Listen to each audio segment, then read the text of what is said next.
একসাথে মিলেমিশে বাস করে, এখানে কোনো ধর্মীয় ভেদাভেদ বা হানাহানি নেই। মাশাআল্লাহ গাইস, দেখেন কত সুন্দর একটা প্রকৃতি, মানে আমি মনে হচ্ছে এই প্রকৃতির মাঝে হারিয়ে যাই। এই হচ্ছে আমার বন্ধু শফিকুল ইসলাম। আসসালামু আলাইকুম সবাইকে। যে এত সুন্দর একটা স্পটে আমাকে নিয়ে আসার জন্য। এখানে অনেক রকম মিষ্টি পাওয়া যায়, শুনলাম যে এখানকার দই মিষ্টি ভালোই, এবং এইখানে খুব সম্ভবত জানাজার নামাজগুলো আদায় করা হয়।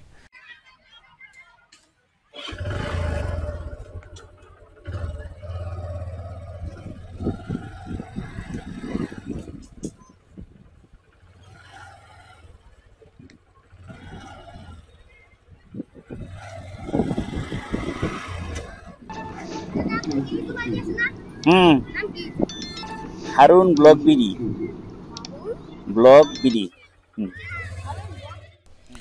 হ্যালো ভিউয়ার্স, আসসালামু আলাইকুম। এই মুহূর্তে পৃথিবীর যে প্রান্ত থেকে ইউটিউব অথবা ফেসবুক প্ল্যাটফর্ম থেকে আমার এই ভিডিও দেখতেছেন, সকলকে শুভেচ্ছা জানাচ্ছি। আমার গত পর্ব যেখান থেকে শেষ করছিলাম সেইখান থেকে আবার আল্লাহর নাম নিয়ে শুরু করলাম। আজকে আমার পরবর্তী গন্তব্য হচ্ছে মানিকগঞ্জের অন্যতম এক মানিক হারুনুর রশিদ খান মুন্নু স্যারের তৈরি করা একটা প্রতিষ্ঠান, যেটা মানিকগঞ্জের অনেক ভিতরের অজপাড়াগায়ে শিশুদের মধ্যে আলো ছড়াচ্ছে, ফিরোজা আদর্শ উচ্চ বিদ্যালয়। এটা ওনার ছোটো মেয়ের নামে তৈরি করা একটা প্রতিষ্ঠান। তো আমরা এখন ওই প্রতিষ্ঠানে যাব, প্রতিষ্ঠানটা আপনাদেরকে ঘুরে ঘুরে দেখাবো, এবং পাশাপাশি পদ্মার পাড়টা ঘুরে আসব। এবং রাস্তায় একটা খুব অদ্ভুত সুন্দর একটা মসজিদ দেখলাম, যেটা নির্মাণ কাজ চলতেছে, সেটাও আপনাদের সাথে দেখাবো।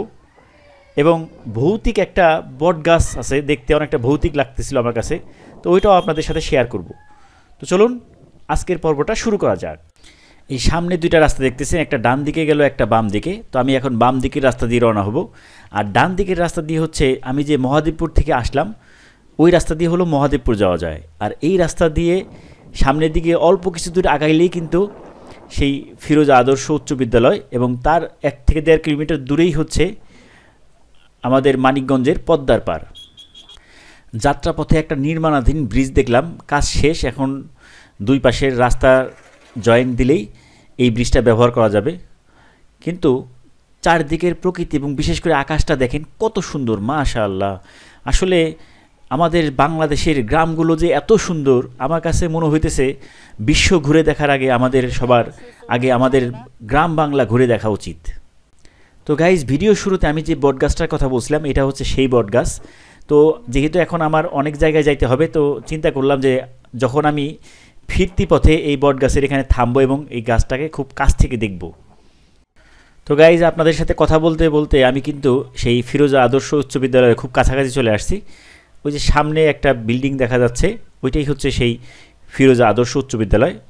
ইতিমধ্যে আমি আমার সেই বাল্যকালের বন্ধু শফিকুল ইসলাম তাকে জানিয়ে দিয়েছি যে আমি কিন্তু চলে আসতেছি কাছাকাছি।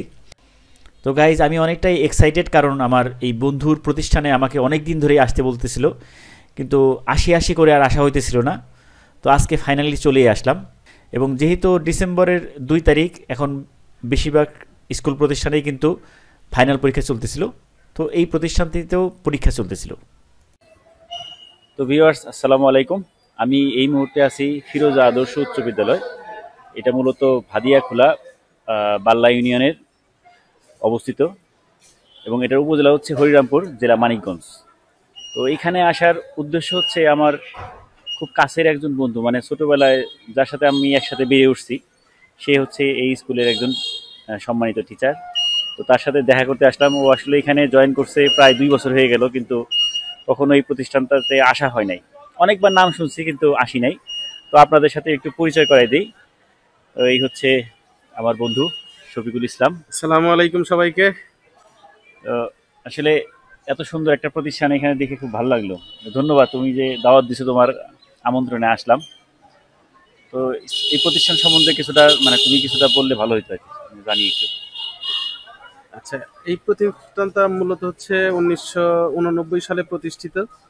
এইখানকার স্থানীয় কয়েকজন ব্যক্তি মিলে এই প্রতিষ্ঠানটা শুরু করে, এবং এই প্রতিষ্ঠান শুরুর দিকে সবাই অনেক কষ্ট করে এই প্রতিষ্ঠানটাকে গড়ে তুলেছে। আর এলাকাবাসী সকলের প্রচেষ্টায় এবং সহযোগিতায় এই প্রতিষ্ঠানটা আজকে এই পর্যায়ে এসেছে। তো গাইজ, এই প্রতিষ্ঠানের ব্যাপারে আমার বন্ধুর কাছ থেকে যেটা জানতে পারলাম সেটা হচ্ছে এই যে দূরে যে সাইনবোর্ডটা দেখতেছেন, এই ভবনটা হচ্ছে প্রথম তৈরি করা হয় এবং এটা হারুন রশিদ খান মুন্নু স্যারের অনুদানে তৈরি করা, এবং পরবর্তীতে অন্যান্য অবকাঠামোগুলো ধাপে ধাপে তৈরি করা হয়েছে। তো গাইজ, আমাদের পিছনে এখন যে 4 তলা ভবনটা দেখতে পাচ্ছেন, এটা কিন্তু সরকারি অর্থায়নে তৈরি করা একটা ভবন, এবং এখানে পুরোদমে এখন ক্লাস চলে। তো খুব ভালো একটা উদ্যোগ এবং আমার কাছে খুব ভালো লাগলো। এবং এইখানকার প্রত্যেকটা শিক্ষক দেখলাম খুবই আন্তরিক, বিশেষ করে প্রধান শিক্ষকের সাথে কথা হইলো, তো স্যারও অনেক আন্তরিক এবং ওনার অক্লান্ত পরিশ্রমে এই প্রতিষ্ঠানটা সামনের দিকে এগিয়ে গেছে। এবং আমার বন্ধুর সাথেও দেখলাম অন্যান্য শিক্ষকদের খুব ভালো একটা সম্পর্ক। তো এই বিষয়গুলো আমার কাছে খুবই ভালো লাগলো। এটা হচ্ছে ফিরোজা আদর্শ উচ্চ বিদ্যালয়ের টিচারদের জন্য বসার স্থান, অনেক সুন্দর ডেকোরেটেড, কিন্তু দেখেন প্রত্যেকের জন্য আলাদা সুন্দরভাবে বসার ব্যবস্থা এবং একটা, মাশাআল্লাহ গাইস, দেখেন কত সুন্দর একটা প্রকৃতি, মানে আমি মনে হচ্ছে এই প্রকৃতির মাঝে হারিয়ে যাই। তো বন্ধুর সাথে এবং অন্যান্য স্যারদের সাথে অনেক সময় ধরে আড্ডা দেওয়ার পর বিকেলের দিকে মূলত পদ্মার পাড় ভিজিট করার জন্য বের হয়ে গেলাম, এবং পদ্মার পাড়ের খুব কাছাকাছি আমরা, এবং চারদিকের প্রকৃতি মনে হয় অসাধারণ সেজে আছে। আজকের বিকেলটা অনেক সুন্দর এবং আমার জন্য স্মরণীয় হয়ে থাকবে, এবং এই জন্যেই আপনাদের সাথে শেয়ার করলাম। যাদের কাছে এই প্রকৃতিকে ভালো লাগে তারা অবশ্যই ভিডিওটাতে একটা লাইক দিবেন আশা করতেছি। তো দেখেন আমরা এখন বাল্লা ব্রিজ, খুব সম্ভবত, কারণ এই এলাকাতে আমি আসলে জীবনে প্রথম আসলাম। তো কত সুন্দর চারদিকের প্রকৃতি, এবং এই বাল্লা বাজারের মিষ্টি এবং দই নাকি অনেক বিখ্যাত, তাই চিন্তা করলাম আমরা ফিরতি পথে এখানকার এই দইটা ট্রাই করব। তো আমরা এখন বাম দিকের রাস্তা ধরে পদ্মার পার চলে যাব। তো গাইজ, আমার হাতের বাম দিকে দেখেন অসাধারণ চমৎকার একটা মসজিদ তৈরি করতেছে। তো গাইজ, মসজিদের ওইখানে ফিরতি পথে একটু দাঁড়াবো। এই মুহূর্তে আমাদের সামনে হচ্ছে সেই প্রমত্তা পদ্মা। তো পদ্মা নদীর পাড়ে আমরা চলে আসছি। তো এখানে আমরা অল্প কিছু সময়ের জন্য দাঁড়াবো।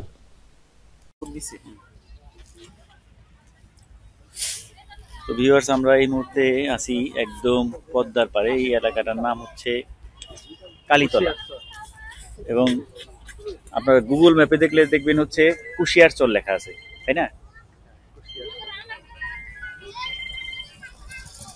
একদম পদ্মার পাড়ে। তো সাথে আমার বন্ধু আছে, আমার বন্ধুকেও ধন্যবাদ জানাচ্ছি যে এত সুন্দর একটা স্পটে আমাকে নিয়ে আসার জন্য। এবং এখানে এসে যেটা জানতে পারলাম, মূলত ছুটির দিনগুলোতে এখানে বিকেলবেলা প্রচুর লোকের সমাগম হয়, এবং এই যে এখানে ভাসমান যে হোটেলগুলো দেখতেছেন বা রেস্টুরেন্ট দেখতেছেন, এখানে মানুষ এসে খাওয়া দাওয়া করে, আড্ডা দেয়। কিন্তু যেহেতু আজকে ছুটির দিন না, প্রতিষ্ঠান বা শিক্ষা প্রতিষ্ঠান বা সরকারি প্রতিষ্ঠান সব কিছু খোলা আছে, তো এই জন্য অতটা লোকজন এখানে চোখে পড়লো না। তো আমরা ছাড়া আর 10-15 জন লোকের মতো এখানে দেখলাম।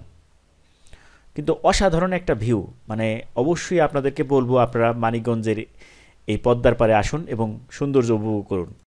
তো গাইজ, পদ্মার পাড়ে বেশ কিছু সময় কাটানোর পর আমরা আবার ফিরে যাচ্ছি, যেহেতু সন্ধ্যা হয়ে যাচ্ছে। তো এই এলাকাতে দেখলাম অনেক হিন্দু ধর্মাবলম্বী মানুষ বসবাস করেন। আসলে মানিকগঞ্জ শান্তির একটা জনপদ, এবং এখানে সমস্ত ধর্মের লোকজন একসাথে মিলেমিশে বাস করে, এখানে কোনো ধর্মীয় ভেদাভেদ বা হানাহানি নেই। তো গাইস, ভিডিও শুরুতে যে মসজিদের কথা বলছিলাম, এটা হচ্ছে সেই মসজিদ। এটা হলো মালোচি গায়ানবাড়ি জামে মসজিদ।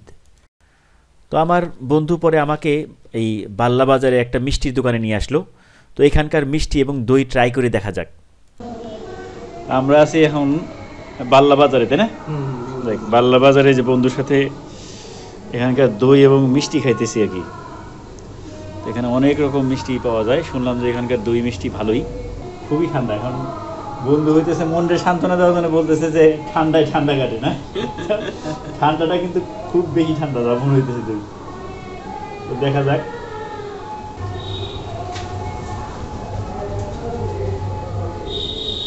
আমাদের মানিকগঞ্জ বাজারে যে দইগুলো বিক্রি করে তার থেকে ভালো।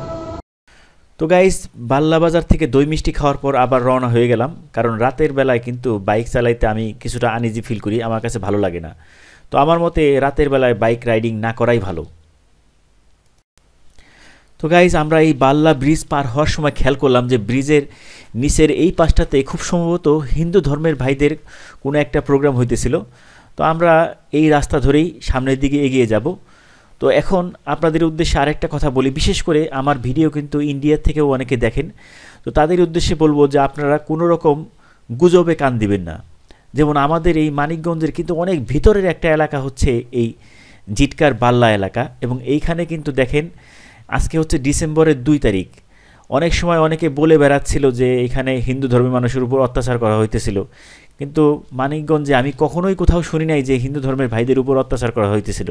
যদি তাই হইতো তাইলে এখানে এত বড় একটা হিন্দু ধর্মের ভাইদের প্রোগ্রাম করা কোনোভাবেই সম্ভব হইতো না।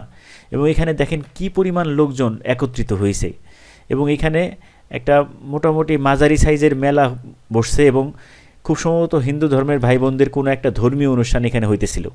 তো দেখেন কত লোকের সমাগম। তো গাইস, যেহেতু আস্তে আস্তে সন্ধ্যা ঘনিয়ে আসতেছিল, আর ভিডিও শুরুতে আমি আপনাদেরকে বলছিলাম যে একটা বট গাছ আপনাদেরকে দেখাবো, এইটাই হচ্ছে সেই বট গাছ। তো আমি আর আমার বন্ধু মিলে এই বট গাছের এইখানে কিছু সময়ের জন্য দাঁড়াবো, কারণ এই ধরনের গাছ কিন্তু এখন আস্তে আস্তে দেশ থেকে হারিয়ে যেতেছে।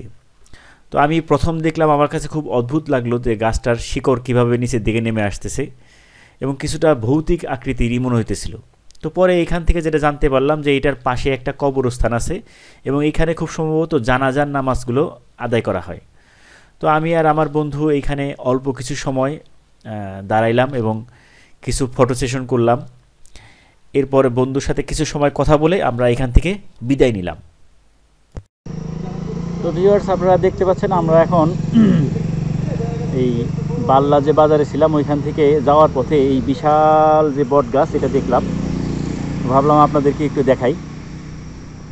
দেখেন, না জানি কত বছরের পুরাতন এই গাছটা, এই জন্য দেখে একটু দাঁড়াইলাম। এবং আজকের ব্লগটা মূলত এইখানেই সমাপ্তি হবে, এবং এরপর আমি যথারীতি মানিকগঞ্জের দিকে ফিরে যাব। তো ভিডিওটা ভালো লাগলে লাইক, শেয়ার এবং কমেন্ট করে পাশে থাকবেন, এবং হারুন ব্লগ বিডিকে সাপোর্ট করতে চ্যানেলটা সাবস্ক্রাইব করবেন। ধন্যবাদ। তাহলে আল্লাহ হাফেজ। হ্যাঁ।